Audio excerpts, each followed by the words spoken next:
Hi guys, welcome back to my mini vlogs. So ಇವತ್ತು ರೆಡಿಯಾಗಿ ಸ್ವಲ್ಪ ಹೊರಗಡೆ ಹೋಗಬೇಕಿತ್ತು. ಏನಕ್ಕಪ್ಪ ಅಂದರೆ ನನ್ನ ಮಗಳದು ಫೋಟೋ ತೆಗೆಸ್ಬೇಕಿತ್ತು. ಸೊ ಹಾಗಾಗಿ ಸ್ಟುಡಿಯೋಗೆ ಹೋದ್ವಿ.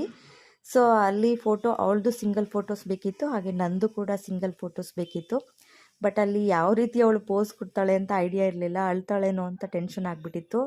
ಬಟ್ ಆ ಥರ ಎಲ್ಲ ಏನೂ ಮಾಡಲಿಲ್ಲ, ಸೂಪರಾಗಿ ಪೋಸ್ ಕೊಟ್ಟಳು. ಫೋಟೋ ಕೂಡ ತುಂಬ ಚೆನ್ನಾಗಿ ಬಂತು.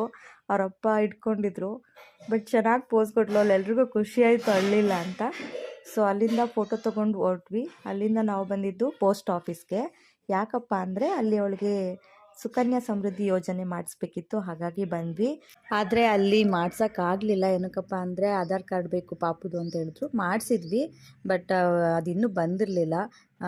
ಅಂಗನವಾಡಿ ಟೀಚರು ಬರ್ತ್ ಸರ್ಟಿಫಿಕೇಟ್ ಇದ್ದರೆ ಸಾಕು ಅಂತ ಹೇಳಿದರು. ಬಟ್ ಅಲ್ಲೋಗಿ ಕೇಳಿದಕ್ಕೆ ಇಲ್ಲ, ಆಧಾರ್ ಕಾರ್ಡ್ ಬರಲೇಬೇಕಂತ ಹೇಳಿದ್ರು. ಸೊ ಹಾಗಾಗಿ ಅದನ್ನು ಮಾಡ್ಸೋಕ್ಕಾಗಲಿಲ್ಲ. ಮತ್ತು ರಿಟರ್ನ್ ಮನೆಗೆ ಬಂದು ಅವಳನ್ನ ನಮ್ಮ ಅಮ್ಮನ ಕೈಲಿ ಕೊಟ್ಟೆ.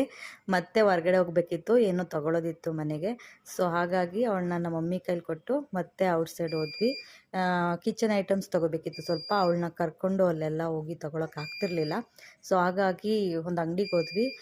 ಅಲ್ಲಿ ಎಲ್ಲ ರೀತಿಯ ಕಿಚನ್ ಐಟಮ್ಸ್ಗಳು ಇದೆ. ಸೊ ನನಗಂತೂ ತುಂಬಾ ಇಷ್ಟ ಆಯಿತು. ನನಗೊಂದು ಇಡ್ಲಿ ಪಾತ್ರೆ ಬೇಕಿತ್ತು. ಸೊ ಹಾಗಾಗಿ ತೊಗೊಳ್ಳೋಣ ಅಂತ ಹೋದೆ. ನಮ್ಮ ಮನೇಲಿದೆ, ಬಟ್ ಅದು ತುಂಬ ದೊಡ್ಡದಿತ್ತು. ನಂಗೆ ಸ್ವಲ್ಪ ಚಿಕ್ಕದು ಬೇಕಾಗಿತ್ತು. ಹಾಗಾಗಿ ಒಂದು ಇಡ್ಲಿ ಪಾತ್ರೆ ತೊಗೋಣ ಅಂತ ಹೋಗಿ, ಹಾಗೆ ಸ್ವಲ್ಪ ಕಿಚನ್ ಐಟಮ್ಸ್ಗಳು ತೊಗೊಂಡೆ. ಚೆನ್ನಾಗಿತ್ತು ಬಾಣಲಿಗಳೆಲ್ಲ. ಸೊ ಹಾಗಾಗಿ ಅದನ್ನು ಕೂಡ ತೊಗೊಂಡೆ. ಸೊ ಕಿಚನ್ ಐಟಮ್ಸ್ ತೊಗೊಂಡು ನಾವು ಬಂದು MG ಬೇಕ್ರಿಗೆ ಬಂದೆ. ನನಗೆ ಇಲ್ಲಿ ಪೇಸ್ಟ್ರಿ ಕೇಕ್ ಅಂದರೆ ತುಂಬಾ ಇಷ್ಟ. ಸೊ ತಿನ್ನಬೇಕು ಅನ್ನಿಸ್ತು. ಹಾಗೆ ಸ್ವಲ್ಪ ಸ್ವೀಟ್ಸ್ನ ಮನೆಗೆ ತೊಗೊಂಡೋಗೋಣ ಅಂತೇಳಿ. ಸೊ ನನಗೆ ಬ್ಲ್ಯಾಕ್ ಫಾರೆಸ್ಟ್ ತುಂಬ ಇಷ್ಟ. ಫಾರ್ ಎ ಚೇಂಜ್ ಬೇರೆ ಫ್ಲೇವರ್ನ ತೊಗೊಂಡು ಟೇಸ್ಟ್ ಮಾಡಿದೆ. ಸೊ ಫೈನಲಿ ಕೇಕ್ ತಿನ್ಕೊಂಡು ಮನೆ ಕಡೆ ಹೊರಟ್ವಿ. ಇಷ್ಟೇ ಇವತ್ತಿನ ಲಾಗ್. Thank you.